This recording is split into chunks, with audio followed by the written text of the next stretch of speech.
Chapter 12, The Breakup. After an awkward hike, moments after you return to your cabin, you slump onto the couch beside an exhausted Eve and Lino as Rebecca rushes towards her and Blake's room. You wince as she slams the door behind her. Oof, that was a bit dramatic. Don't you even start. But you either, Lino. Rebecca deserves a minute after the day she's had. Hell, she deserves another spa day. But, she's grown on me lately. I must feel bad now that her and Blake are Splitsville. He hastily shoots you a smile. Emphasis on almost. I mean, this proves that she and Blake, were meant to be together, right? And Blake is finally single. Wow, who saw that coming? It's almost like the two of you are responsible for Rebecca's misery. You can't seriously think she and, you can't blame me. Yeah, I have feelings for Blake, but two of them were doomed long before I came along. You've seen them this whole trip. It's not my fault that things finally reached a breaking point. I beg to differ. You've been throwing yourself at Blake since we got here. No, I haven't. Then you accidentally joined them on a wine date? Honestly, that one is on me. Maybe so, but Jody still ended up snuggling Rebecca's boyfriend in plain sight. That's false. Not intentionally, but maybe I'm a little responsible. So what are you saying? I need to give Blake some space? You'd better not, after everything that's happened? She takes a deep breath, like she can't believe the words that are coming out of her mouth. Go shoot your shot, get this out of your system. If only so that Lino doesn't spend the rest of his trip grief texting Felicia. I wasn't texting anyone, just posting some, hiking pics. Eve rolls her eyes at Lino and nudges you towards the cabin's back door. Go, I think he's still outside. Yes! He just broke up over a relationship. Shoot your shot. Shoot your shot, girl. Now's your time. Yeah, no, it's not. It never is. You find Blake sitting alone on the cabin's back porch, staring into the night. When you take a seat next to him, he doesn't even look up. Hey, stranger. We all heard about the breakup. How are you doing? Fine. Come on, you know that I know that's not true. He lets out a heavy sigh. You got me there.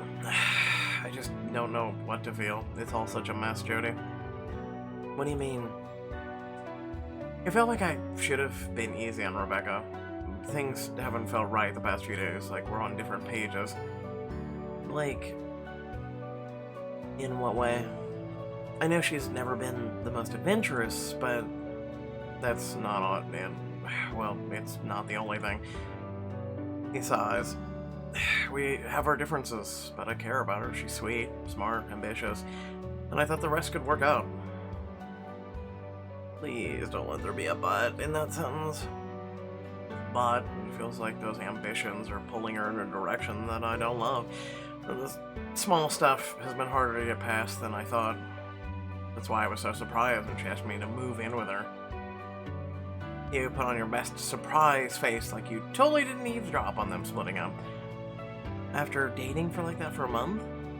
I know that saying no and ending things was the right move, but it still hurts, Jody.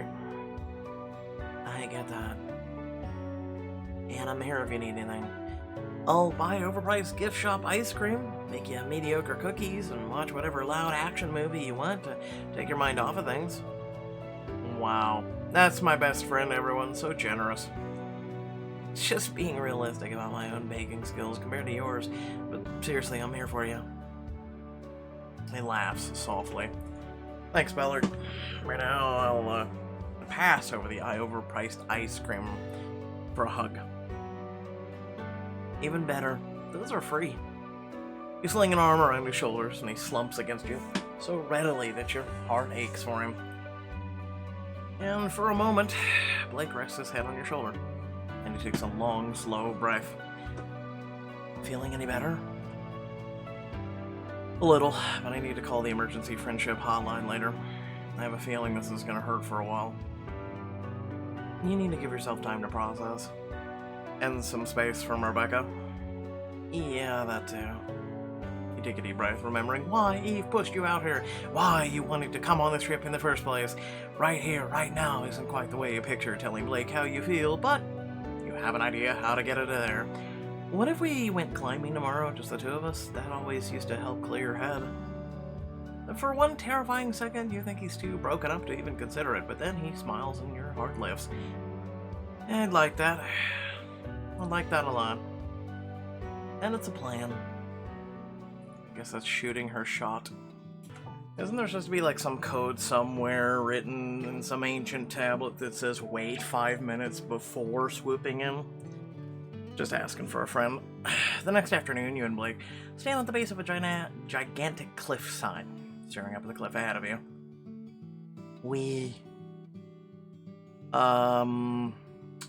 So this is, big? Yeah, I swore the map said Maiden's Cliff was only 2 carabiners in difficulty. Well, since we hiked all this way here, I demand to speak to the mountain's manager. You cross your arms and put on the most indignant scowl. This is false advertising, geological manipulation. I am rocked to my core. Your delighted works. He cracks the first smile you've seen all day. Those are strong complaints, but I doubt the mountain cares. We may have to take our business elsewhere or suck it up and climb. Well, I am not hiking up another trail just to climb somewhere else. We'll make it work. Although, this a little more intense than I was emotionally prepared for. He takes the map from one pocket and studies a brow furrowing in thought. Well, there's a path that winds around the cliffside instead of taking it straight up. More bouldering than climbing, that sounds easier. But I've also done plenty of big climbs when I was down in LA. I'd be happy to help you tackle this one as long as you don't mind being hitched together. Together? Yeah, it's safer than that. As long as you trust me enough to be stuck with me. I was hoping you'd say that. Let's just hook up real quick. Let's what now? Before your mind can run in that far into the thought, Blake helps you into a safety harness, clipping a connecting rope between yours and his. There we go, nice and tight. Giggity.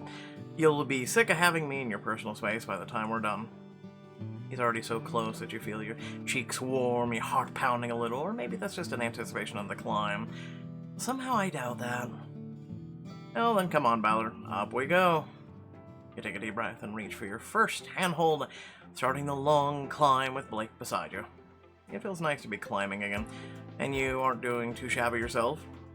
You heave yourself towards the next handhold and laugh. Surprising, since I haven't done any actual rock climbing since I don't even know. Before you left for LA?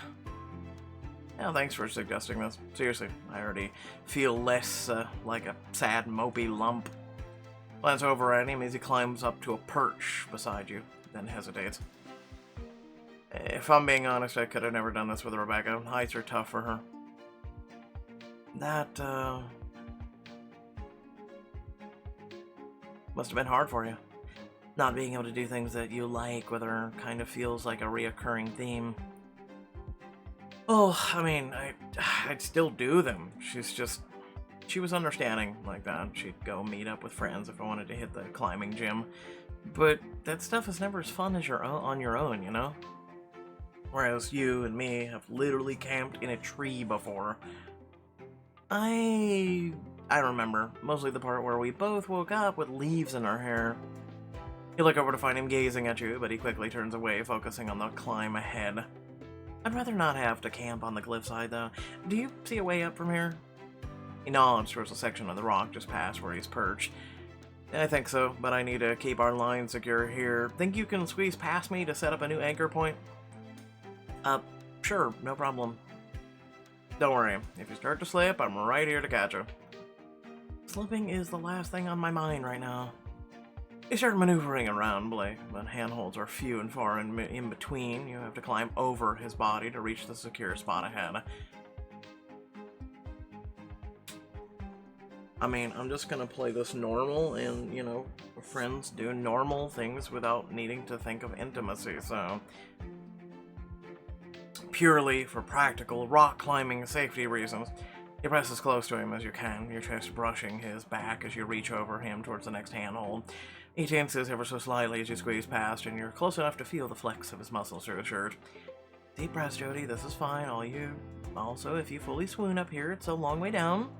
Damn, if he doesn't have nice straps, though, too bad I can't get a look at them. Oh my god, can you focus, Ballard? Come on. Almost there, Ballard, you got this. As you finally pass Blake and head up towards the anchor point, he flashes a grin at you. I didn't realize you were going to be my personal cheerleader. He starts up an overly enthusiastic cheer as you reach up towards the anchor point. Give me an A, give me an M, give me a zing. What does that spell? Oh god.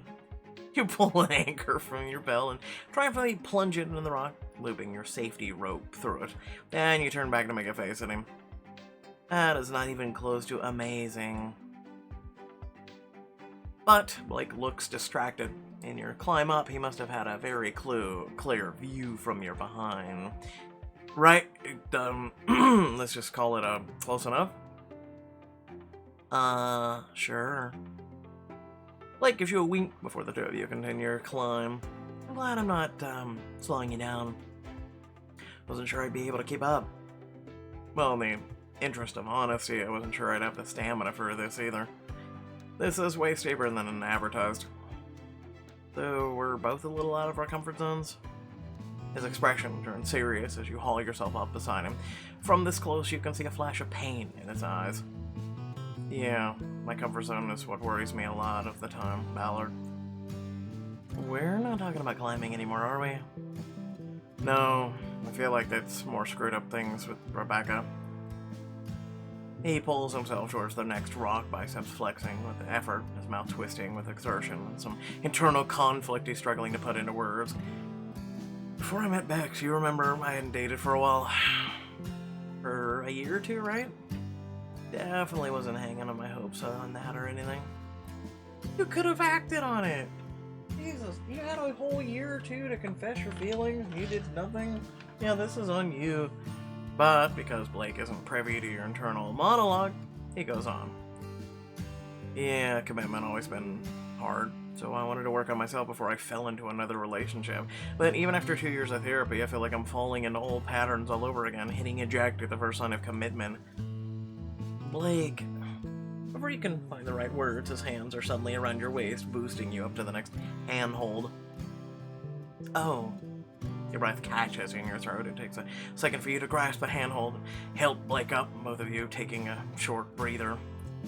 He glances sidelong at you and then away, as if almost afraid to go on. Am I a bad boyfriend, Jody? You're working on yourself. That's all anyone can do. You take his hand in yours, looking straight in the eye. Trying to break old habits doesn't make you bad at anything. It means you're aware that you have room to grow. And if you ask me, that's a pretty good quality, great quality even, in any partner, no matter who you're with. He looks almost like he wants to argue, but you clamber ahead of him and hold out a hand, pulling him up the next stretch of rock. As you both continue to climb, he lets out a shaky laugh. You really know how to lift me up, Ballard. Emotionally and physically, looks like we're almost at the top. For a brief moment, you both look at the view below you in silence. His shoulder is pressed against yours, his closeness comforting and intoxicating. Thanks for helping me get through this. That's what friends are for, right? You give him a teasing nudge and he laughs, softly. His lips quirk in a half smile. Sometimes it feels like you're more than that, like my guardian angel. The words send a jolt through you and your mind drifts back to a memory. He's called me that before back in college, the day we went to a touristy thing at Fisherman's Wharf. Everything felt so easy between you then. As easy as the way Blake swings himself up to the next grip beside you. The day that felt like the closest we got to a date. Blake's words echo in your ears, and it all comes rushing back like it was yesterday. About halfway through the freshman year, you and Blake step off a tram and onto a bustling, raucous pier. So, what do you think? You take in the crowds of tourists, sounds of carnival, arcade games, and the smell of greasy, delicious food. It's touristy, kitschy, and perfect. How have we never heard about it before? Because classes are kicking both of our asses. I'm glad you were down to spend one of your free weekends with me, now that I'm not spending all of mine on the phone. Yeah, glad you got out of that long-distance situation. Is it weird for me to say that? Nah, it was for the best. I should have known things with Anna wouldn't last. No arguments here. And now that I get to check out all these sites with you, I could never meet sea lions or visit whatever mirror maze back at home. Where do you want to start? Let's watch the sea lions. The two of you make your way to a crowd of tourists gathered around a railing, but the crowd is so thick that it blocks your view. Can you see anything? I see a bunch of tourists taking pictures of something. I know. Come here. Blake gets down on one knee in front of you. What are you doing? I'm offering you a boost. Get on my shoulders and I'll lift you up so you can see the sea lions. Oh, sure. Even though you were supposed to see them. You climb onto his shoulders and with a soft grunt of effort, Blake stands lifting you above the crowd. And we have liftoff. He clasps your thighs with his hands to steady you, and you feel your heart start to race. You've never been this close before. How is he so calm about this? Well, what do you see? On a floating platform out on the water, a baby seal lion flops over on its back. The whole crowd lets out a loud aww. I see a baby sea lion. It's, so cute. Just a little goofy guy rolling around on the pier. What's it doing now? Or. The sea lion scratches its belly, then rolls over and probably shuts his eyes with a loud wheeze. I think it just fell asleep. Perched on his shoulders, you can feel him laughing. So now we're all just watching this little guy sleeping. It sounds rude when you put it that way, but yeah, looks like they're all conked out. Now let's leave them to their beauty sleep. Blake gingerly lowers you down, and once you're on your feet, you offer a hand to help him up. Thanks. Thank you for the lift. Your heart skips a beat as he smiles. Desperate for some distraction, you glance around the pier. Yeah, where should we go next? Let's, do the mirror maze. You head towards a building with a large, sparkling sign declaring Mirror Maze inside. Looks like there are 2 entrances. You know what that means. Blake winks at you before darting towards one of the doorways. Last one in the middle has to pay for our ride home. Oh, you're on. You rush after Blake, but the moment you're inside, you find yourself confronted by twisting pathways full of mirror after mirror. Oh, this might be harder than I thought. You take a left, smack into a mirror, then hold your hands out and more carefully navigate the winding, reflective pathways. Blake, if I get trapped in here forever, that's on you. Blake? Hey, stranger. Spin around and find yourself surrounded by a dozen different reflections of Blake. Reach for him and wrap your arms around his shoulders, pulling him into a bear hug. Ah! I found you. He spins you around, laughing, before he seems to remember himself. He sets you down, clearing his throat. Nice work, Ballard. Well, looks like you beat me to the middle. Any sign of the way out? That part's easy. This way. He grabs your hand and guides you through the maze, weaving in and out of the reflections, until you emerge blinking on the pier. We made it. I never knew your superpower was finding an exit. You should see me in Yusuke. As he grins, you realize you're still holding his hand. Both of you let go at the same time, and Blake rubs his neck. What's our next stop? Get some food. Ah, see, I knew you were the right person to bring her. You wander down the pier towards the smells of fried dough and sweets. So you're into this kind of carnival food? I know some people think it's too greasy. My aunt used to say it was bad for you. There's no such thing as food that's bad for you. There's food that's made badly or tastes bad, sure. But if it makes you happy, it's good food, Ballard, plain and simple. I'll agree with that, but you do have to keep in mind that there is bad foods out there for you, let's be honest. Especially for your heart. That's why there's cheat days. Unsurprisingly sweet. He laughs, touched by the compliment. Just common sense if you ask me. If you want to see sweet, we've got to try that cotton candy. You reach a small stand where a woman is spinning threads of sugar in a cotton candy machine. Blake passes her a few dollars and buys a huge stick of cotton candy for each of you. Whoa, this thing is as big as my head. That's the magic of cotton candy. So big. He takes a huge bite and half the cotton candy dissolves in his mouth. You swat him playfully with your stick of candy. Oh, chew and then make your point, Marshall. He laughs, and before long you make short work of your perfectly sweet treats. That's everything. I'd like to request one more stop. He leads you into a classic arcade and then proceeds to brutally destroy you at DDR. How do you keep winning? You might be a dancing queen, but I'm basically Kevin Bacon and Footloose. You watch. Next game, I'm gonna win. Just pick something that's not DDR. You know, it's towards a skee-ball game. Alright, how about this? You know these are impossible to win anything from, right? But if we do win, we get one of those gigantic penguin plushies, and Mr. Fluffy over there deserves a good home. Do it for Mr. Fluffy. Alright, let's see if you can bring him home. Blake gives you a wink before he takes aim. Your heart does a funny little stutter as you watch him. Is it just me, or has he been extra flirty today? No, I think that's you. But then... Damn, I missed. That's my last token, too. I got one. Let me give it a shot.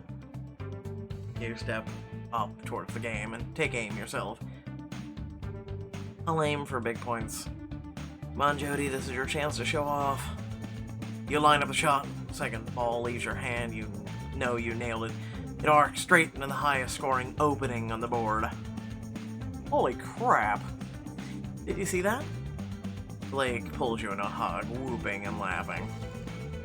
Check out the arm on this one, folks. She's a natural athlete. The compliment makes you flush with warmth, almost as much as the feeling of Blake's arms around you. Okay, don't bring all these nice tourists into it. Just get your prize. He strolls over to the rack of prizes and solemnly selects a giant stuffed penguin. He takes both of his arms to lift it. I have good news for you, Mr. Fluffy. Thanks to the girl right here, you get to come home with me. You should ask him whatever happened to Mr. Fluffy. One public transit ride later, you try and contain your laughter as Blake struggles to fit Mr. Fluffy through the entrance to his dorm. Stop laughing, you're gonna make me laugh and then I'll drop him. Where are you gonna put him? I don't know, my bed?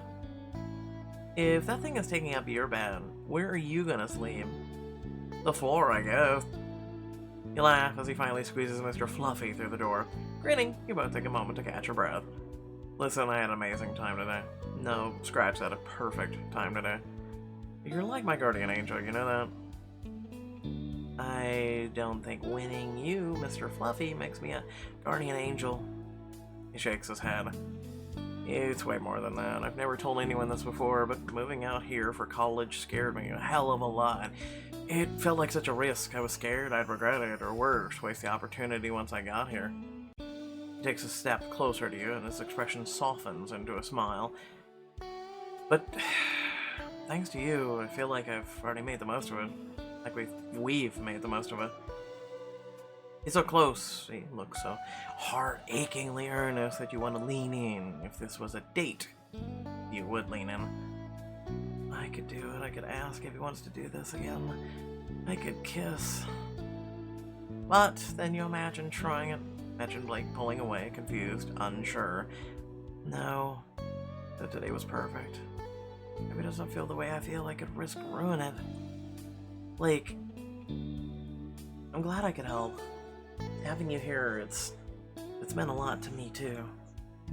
Something something hangs in the air between you, something you don't know how to name. And Blake clearly doesn't either. He just gives you a small smile. Guess that makes two of us. I think the problem is neither of them want to cross that line with each other. Back in the present, the memories wash over you as you reach for your next handhold. I wish I'd taken the risk.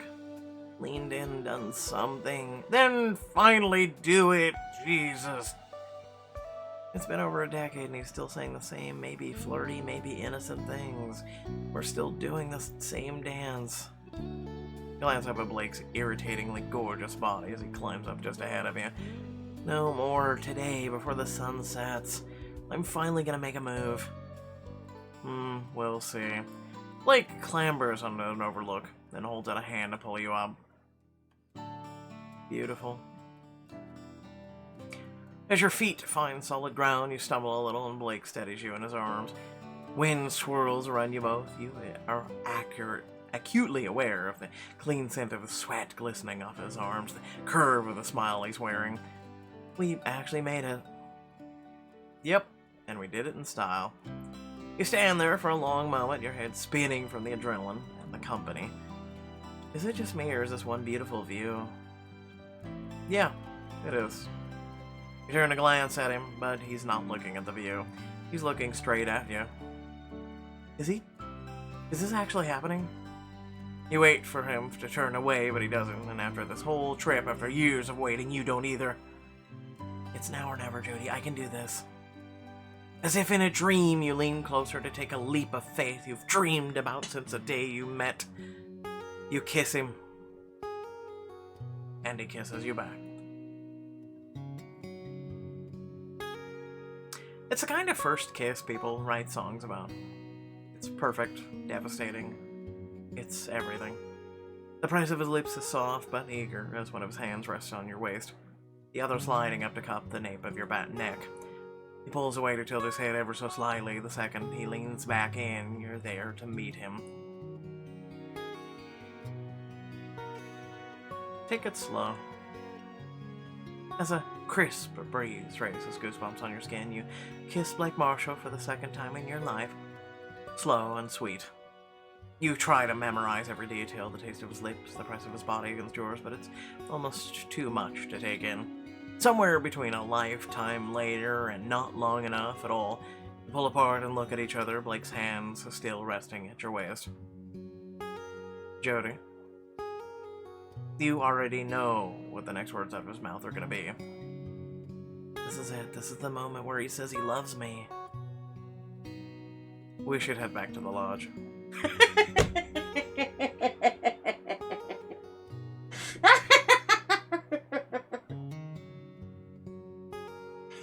Oh, you got your hopes up, girl. Really? You were expecting him to move that quick? I can't. I'm sorry, that ruined the whole thing, didn't it, when he did that? What? Before the sun sets. You stare after him as he turns back towards the path you just climbed. Pressing a hand to your lips, you can still feel the warmth of his kiss. We actually kissed. But why did he just bullet dodge away after talking about it? He didn't talk about it. He literally just did it and then was like, let's go back. I swear she overthinks things. Without further ado, remember to like, share, and subscribe. Head down in the description. Plenty of things to check out there. Leave a comment in the comment section down below what you think. It was sweet. I will say that, but I mean, it's a little too soon. It's just Harry was in a relationship with someone for a month, right? After not dating anybody for 2 years, he ends it, and then within 24 hours, you're kissing. Right, we have a word for that. It's called rebound. Okay? Rebounds are fun, don't get me wrong, I'm sure. You know, I've heard many people say it, but at the same time, there's a lot wrong with those rebounds. And, you know, how many people have been with a rebound and they're like, yes, this is the love of my life. And then 20, 30 years later, they're married and happily, you know, had kids and the whole 9 yards. Yeah, I don't know anybody. Honestly, I personally don't. So, rebounds are rebounds for a reason. I don't know. It's also something where he's working on himself, and then who knows, right? Maybe he's scared to confront it and what just happened, and maybe he's a little shocked, or who knows, right? People all have their own unique emotions, and a whole bag of crazy cats, right? That's just how life is. Um, that's why I enjoy simple things.